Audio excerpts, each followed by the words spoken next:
पंतप्रधान उज्ज्वला योजनेच्या देशभरातील 10.58 कोटीवरून अधिक लाभार्थ्यांसाठी एक अत्यंत महत्त्वाची आणि चिंताजनक बातमी आहे। सरकारने LPG सबसिडीच्या नियमांमध्ये मोठा बदल केला असून वार्षिक अनुदानित सिलेंडरच्या संख्येत मोठी कपात केली आहे। या नव्या निर्णयामुळे गरीब आणि गरजू कुटुंबाचे, विशेषतः घरखर्च सांभाळणाऱ्या लाडक्या बहिणींचे बजेट कोलमडणार असून लाभार्थ्यांना वार्षिक 1500 रुपयाचा थेट फटका बसणार आहे।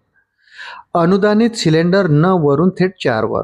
नव्या नियमानुसार सरकारने आता उज्ज्वला योजनेअंतर्गत मिळणाऱ्या वार्षिक अनुदानित सिलेंडरची संख्या 9 वरून थेट 4 केली आहे। यापूर्वी लाभार्थ्यांना वर्षाला 9 रिफिलवर प्रति सिलेंडर 300 रुपये अनुदान म्हणजे सबसिडी मिळत होती, म्हणजेच वर्षाला एकूण 2700 रुपयाचा आर्थिक लाभ मिळत होता।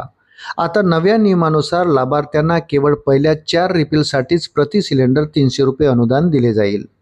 यामुळे आता वार्षिक एकूण अनुदान फक्त 1200 रुपये मिळेल। परिणामी लाभार्थ्याचे वार्षिक 1500 रुपयांचे नुकसान होणार आहे। काही दिवसापूर्वीच दिल्लीत घरगुती LPG सिलेंडरच्या किमतीत 29 रुपयांनी वाढ करण्यात आली आहे। या वाढीनंतर दिल्लीत 14.2 किलोच्या सिलेंडरची किंमत 942 रुपये झाली आहे। नव्या नियमानुसार पहिले सिलेंडर 300 रुपये सबसिडी वजा जाता लाभार्थ्याला प्रति सिलेंडर 642 रुपये पडेल। वर्षातील पहिले 4 सिलेंडर संपल्यानंतर पुढील सर्व सिलेंडर लाभार्थ्यांना बाजारभावाप्रमाणे म्हणजे सध्याच्या दरानुसार 942 रुपये पूर्ण किंमत देऊन खरेदी करावे लागतील।